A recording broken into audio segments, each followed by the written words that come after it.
Hey guys, let's get going. Bryan, when you watched the film, how disappointed in the tackling were you and the staff? And is there any explanation for it? Because it was some of your veteran guys that missed the biggest tackles. Yeah, man, it was disheartening. Number one, to see it on game day, but then you see it on on film, and you're like, man, if we make these 4 or 5 tackles, this game is going in. We're up probably 7-3 going into the fourth quarter. Just making those tackles, and it was disheartening. But I think our guys responded the very next day as well as yesterday in practice. And today we'll be in pads, and so we'll do some more tackling there, and try to correct those mistakes. But the biggest thing is with our guys understanding that they missed those tackles, especially the veterans, they took it to heart. And I got a text message from one of our veterans just early this morning, saying, "Hey, sorry, coach, that won't happen again. We're going to go out here and compete today at practice, and but believe me, this team, I'm going to put this team on my back." And so that was great to hear, from one of the veterans that had some missed tackles this past game, and he's ready to roll. So I think the rest of the guys are going to follow his lead. Yeah, Coach, with all the concern there is about injuries in preseason, and I don't think teams hit as much as they used to, is there any concern that the tackling was a result of maybe not taking guys to the ground enough during the summer camp? Well, I think, NCAA, they only allow you to, practice in pads a certain number of times. And so we did the most we could practice-wise as far as tackling. We had 2 huge scrimmages to where we did take guys down to the ground. But we also had practices to where within periods, certain periods, we tackled. So I'm going to say maybe 4 to 5 times through our fall camp, we were able to actually take guys to the ground.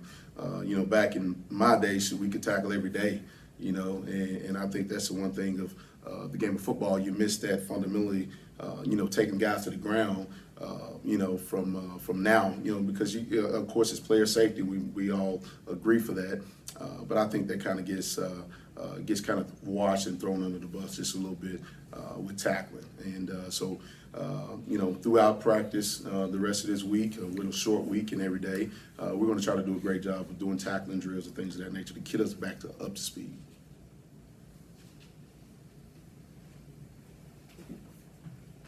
Bryan, you did move some guys around in the back end throughout the game. Did you find anything because it seemed like the third quarter was better. Did you find kind of a rotation you liked back there?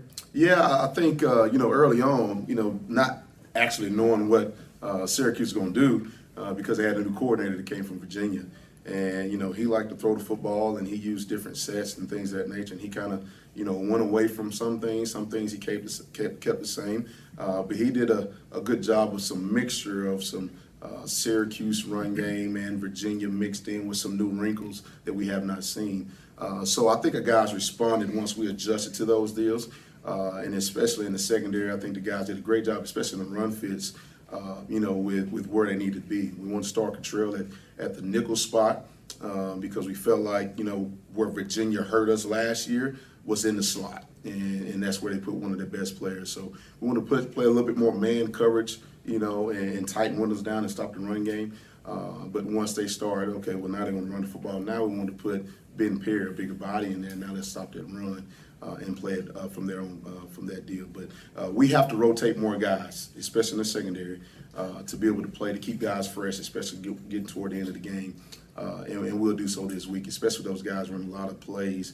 I think they're averaging once 24 seconds it's a play. So we have to rotate guys. Schrader obviously hurt you guys with his legs quite a bit. As Coach mentioned, you're going to meet an even faster QB this weekend. How do you correct, the mistakes of letting him run free, so to speak, with such a short week? I think we got to do a great job of containing him. We lost some contain, this past week with Schrader to where we missed a couple tackles with him breaking contain. And anytime you got a great quarterback that can run, they're going to hurt you anytime they break contain. So we got to do a great job of trying to corral him and keep him inside that pocket, but also have a guy for him as well. You got to have a guy that's, that can chase him down, that can run him down, but also bring pressure to close up those gaps so he can't escape. So we just got to do a great job of corralling him this week. You mentioned a text from a veteran. How do you as a coach preach this week to still believe? Because, I mean, a first game, a bad first game can lead to other things, two other things if you let it. How do you preach for that not to happen? Oh, man. I think yesterday, my devotion, I do a devotion with the defense every morning, and I actually had in my devotion yesterday was always believe in the plan, and it was about God's plan. And so that's all we talked about. We talked about that and trust, continue to trust, because we watched it on film on Sunday as a group, as a defense, the plays that we missed, that we made, in practice, we made in fall camp, we made in the spring. Those are the things that I think keep the guys motivated and going, because, hey, they know if we make this, it's a dead play.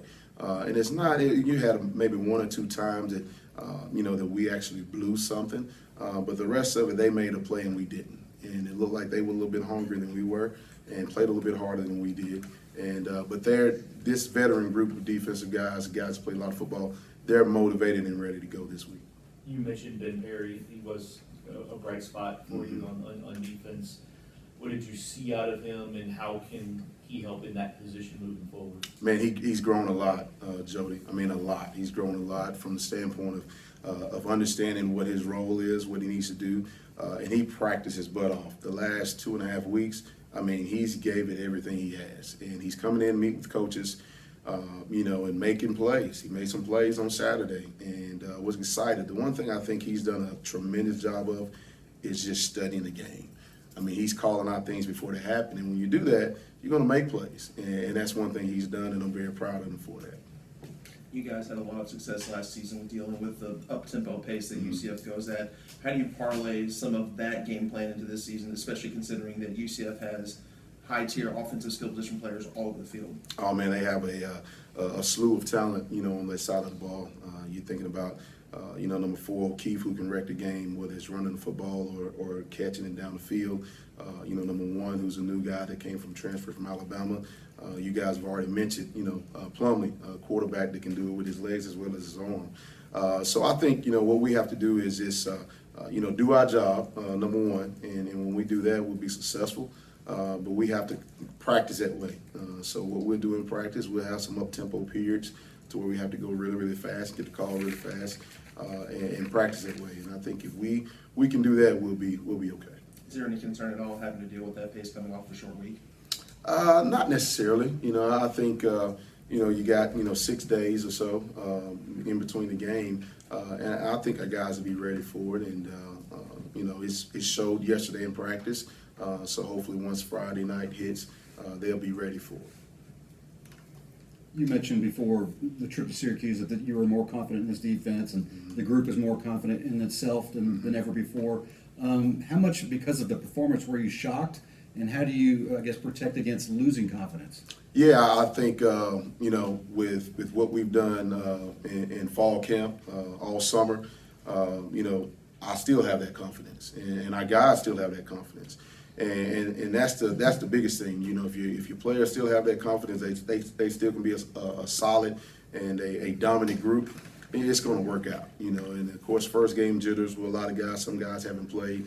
I mean, Josh Minkins told our safeties coach, he said, "Hey, Coach Crime, I'm gonna be better because this is my first full game." So we got faith in all those guys, and they got faith in us. They trust what we're trying to get accomplished. And I think the guys will get it done this week and the rest of the season. Yeah, I had to be helped off the field a couple times to see if there's any concerns injury-wise with him or anything like that. Oh, he's good to go. He's ready. Yeah. All right. Thanks. Appreciate y'all.